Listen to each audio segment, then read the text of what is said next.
हाँ जी बेटा जी, article number 8.8 है जी, स्टेशनरी वेव्स। बेटा जी वो लाइव जो है वो ज़रा करना मुश्किल था, तो इसलिए बेटा ये मैंने पहले ही इसको बना के रख लिया। आज स्टेशनरी वेव्स बेटा जी हमने कहा था कि जब दो वेव्स आपस में सुपर इम्पोज होती हैं, जब सुपर इम्पोज होंगी तो बेटा जी क्या होनी चाहिए, दोनों वेव्स की फ्रीक्वेंसी सेम होनी चाहिए और उनकी डायरेक्शन जो है वो अपोजिट होनी चाहिए।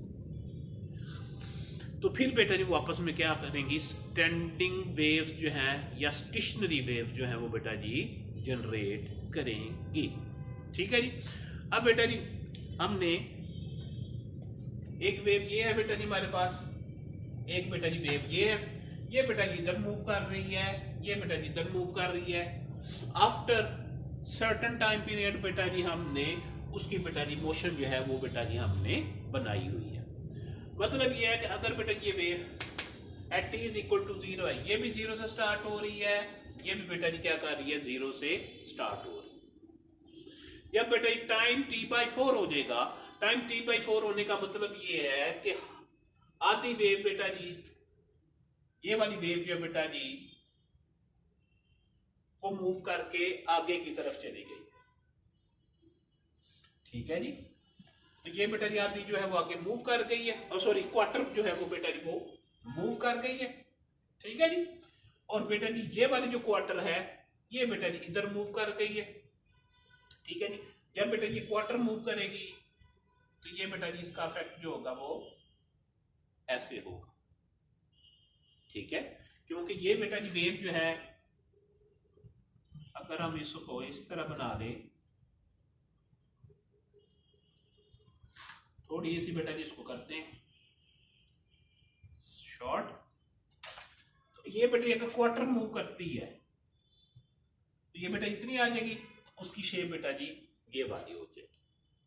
इसके बाद बेटा जी अगर बेटा जी t/2 आ जाता है, यानी हाफ आ जाता है, तो हाफ बेटा जी इधर मूव कर जाएगी। ठीक है जी। तो बाकी बेटा जी यहां से आ जाएगा, और ये बेटा जी अगर जब हाफ करती है तो ये बेटा जी ऐसे आ जाएगी, और वो बेटा जी जब टाइम आपका t/2 होगा, टाइम पीरियड के हाफ होगा, तो ये बेटा जी वाली इधर आ जाएगी। ठीक हो गया। अब बेटा जब टाइम 3/t/4 होगा, 3/t/4 का मतलब ये है कि इतनी वेव जो है बेटा जी वो आपकी इधर पास कर गई है, और यहाँ पे बेटा जी उसका मतलब ये होगा इतनी वेव जो है बेटा जी वो आपकी थर्ड जो है बेटा जी वो इस तरफ मूव कर देगी। ठीक है जी। तो अगर बेटा जी हम इसको चले, ठीक हो गया। और जब बेटा टाइम कंप्लीट होगा तो दोबारा बेटा जी उसकी ओरिजिनल पोजीशन में, अपनी ओरिजिनल पोजीशन में आ जाएंगी। ठीक है जी। अब बेटा जी हमने 7 पॉइंट्स लिए हैं इसके ऊपर। ठीक है जी। हर एक वेव पर बेटा जी हमने 7 पॉइंट्स लिए हैं। तो अगर आप और से देखो, जो पॉइंट 1, 3, 5 और 7 है।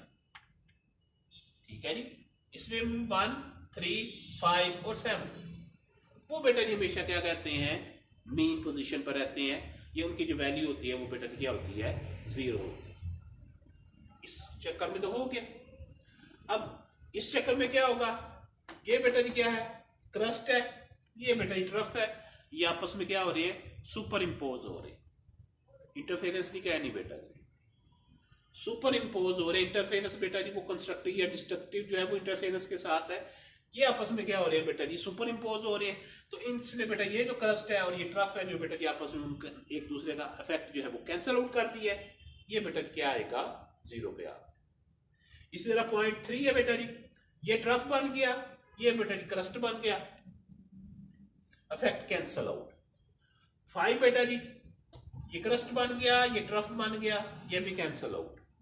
सारा अगर आप गौर से देखोगे तो ये बेटा जी पॉइंट जो है वो 1, 3, 5 और 7 जो है वो बेटा जी हमेशा मीन पोजीशन पर रहते हैं। ऐसे वाले पॉइंट्स जो बेटा जी जो मीन पोजीशन पर रहते हैं उनको बेटा जी हम नाम देते हैं, नोड्स का नाम देते हैं। ठीक है जी।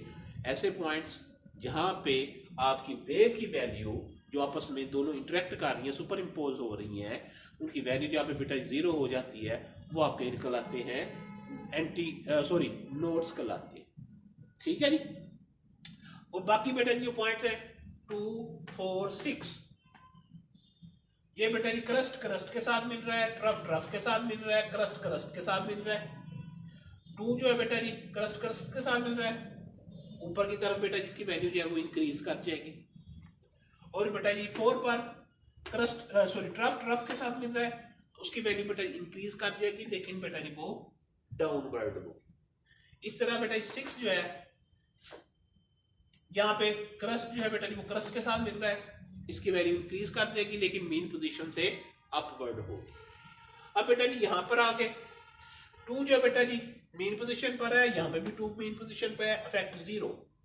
4 मीन पोजीशन पर है, 4 मीन पोजीशन पर है, इफेक्ट 0। 6 मीन पोजीशन पर है, 6 मीन पोजीशन पर है, इफेक्ट 0।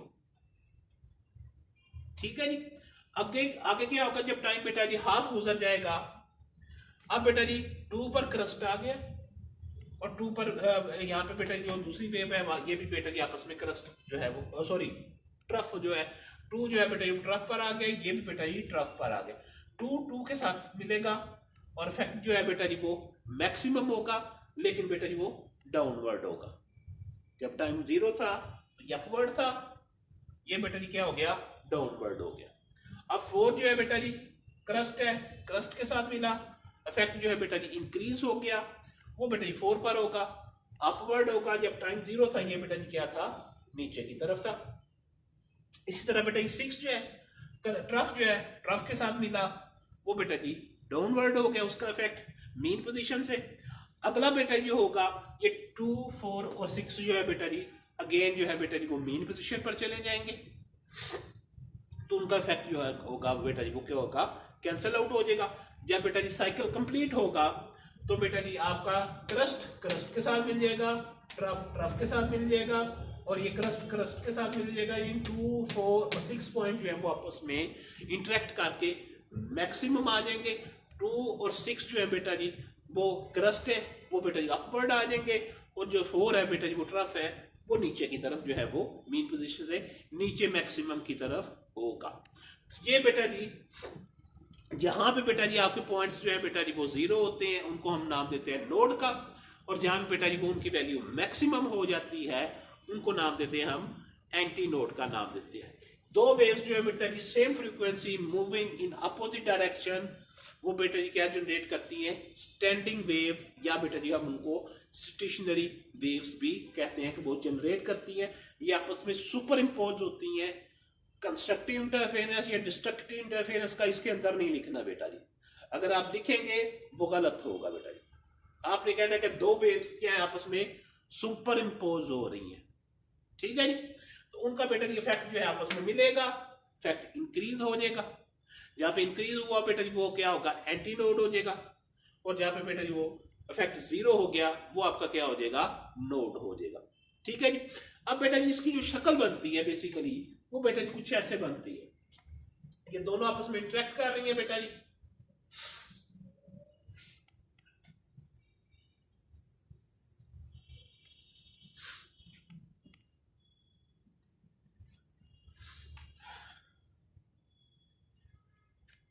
कुछ पॉइंट्स पर बेटा जी वो एक दूसरे को अपोज करेंगी, और कुछ पॉइंट्स पर बेटा जी वो क्या करेंगी इफेक्ट जो है बेटा जी वो कैंसल आउट हो जाएगा। ये जो पॉइंट्स हैं जहां पे बेटा जी उनकी वैल्यू जो है वो 0 आ रही है, इनको बेटा जी हम नाम देते हैं नोड का नाम देते हैं, ठीक है जी। और जहां पे बेटा जी उनकी वैल्यू मैक्सिमम हो जाती है उनको बेटा जी हम नाम देते हैं एंटी नोड का नाम देते हैं, ठीक है जी। एक नोड और जो बेटा जी एंटी नोड है इनके दरमियान जो फासला होता है वो बेटा जी वेवलेंथ के क्वार्टर के बराबर होता है। मतलब ये है कि ये λ/4 होगा, ये λ/4 होगा, ये वाला बेटा जी λ/4 होगा। 2 नोड और दो एंटी नोड के दरमियान जो फासला होगा वो बेटा जी हाफ ऑफ द वेवलेंथ के बराबर होगा। ये कह दें, और यहां बेटा जी ये वाला कह दें, दो नोड और दो एंटी नोड के दरमियान जो फासला होगा वो हाफ ऑफ द वेवलेंथ के बराबर होगा। एक नोड और एक एंटी नोड के दरमियान जो फासला होगा वो बेटा जी क्या होगा, क्वार्टर ऑफ द वेवलेंथ के बराबर होगा। अब बेटा जी आपने यहां पे देखा कि ये वाले जो पॉइंट्स है 1, 3, 5 और 7 ये बेटा हमेशा 0 पे रहेंगे, और 2, 4 और 6 ये बेटा जी क्या करेंगे, अल्टरनेट करेंगे। मतलब ये है कि कभी इनकी वैल्यू बेटा जी मैक्सिमम हो जाएगी, कभी इनकी वैल्यू बेटा जी मिनिमम हो जाएगी। और जहां पे बेटा जी वो मैक्सिमम होने का मतलब ये है कि आपका एम्पलीट्यूड जो है वो मैक्सिमम है, और बेटा जहां पे एम्पलीट्यूड मैक्सिमम होता है तो वहां पे इसका मतलब ये है कि वहां पे एनर्जी जो है बेटा जी वो आपकी क्या हो रही है, स्टोर हो रही है। मतलब ये है कि एक एंटी नोड, ये नोड से लेके नोड तक ये जितना भी है बेटा जी पार्ट जो है, ये वाला जो इन्वेल्प है, तो यहाँ पे जो एनर्जी स्टोर हो रही है वो सारी की सारी बेटा जी क्या है, पोटेंशियल एनर्जी है।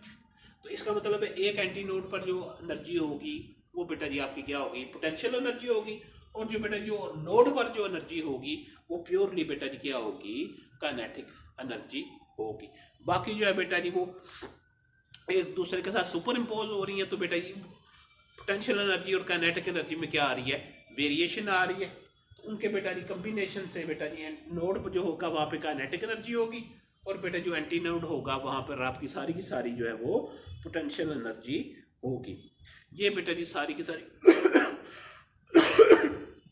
इसको आप नाम देते हैं स्टेशनरी वेव्स का नाम देते हैं, जिन पर बेटा जी वैल्यू जो है बेटा 0 होती है उनको हम नोड कहते हैं, जहाँ पे मैक्सिमम होती है वो आपकी एंटी नोड कहते हैं। एक नोड से लेके एक एंटी नोड तक जो फासला होता है वो λ/4 होता है, और दो नोड या दो एंटी नोड के दरमियान जो फासला होता है वो बेटा जी वो λ/2 के बराबर होता है। ठीक है जी।